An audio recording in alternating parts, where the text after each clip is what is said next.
कडू लागतो. ह्या काकडीचा तसं वैशिष्ट्य म्हणजे असं आहे की कुठली पण खा, कुठलाही बाग खा, शेंदा खा, बुडका खा, मधला खा, ही कडू लागतच नाही.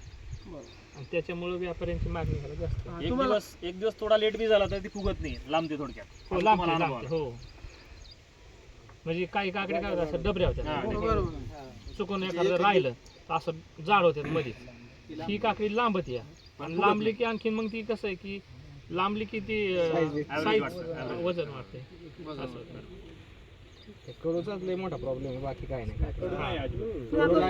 शेतकरी पस्तावतोय परत. नाही, ती व्यापारी काय करतात, जी घेत होते कोण चळत घेत नाही. व्यापारी काय करतात म्हणजे कुठला बी ग्राहक बी म्हणा, कडू काकडी लागली की तो परत टाळतो ती घ्यायला.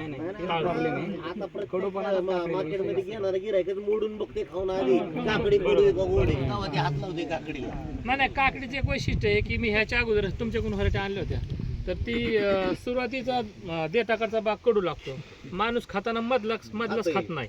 काय करतो तो, शेंड्याकडून काकडी खाल्ली तर कडू लागते, आणि बुडक्याचा खाल्ला तर कडूच लागते, आणि मधली थोडीशी गोड लागते नॉर्मली.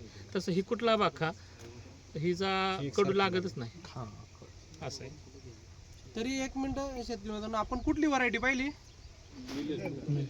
सीड्स कंपनीची मिलन व्हरायटी. कुठली व्हरायटी पाहिली आपण? फक्त एक दोन शब्द बोलेल मी, तेवढं फक्त मिलन बोलायचं तुम्ही. शेतकरी मित्रांनो, कुठली व्हरायटी पाहिली? कुठली व्हरायटी पाहिली? धन्यवाद. एक फोटो घेऊन घेऊ फक्त.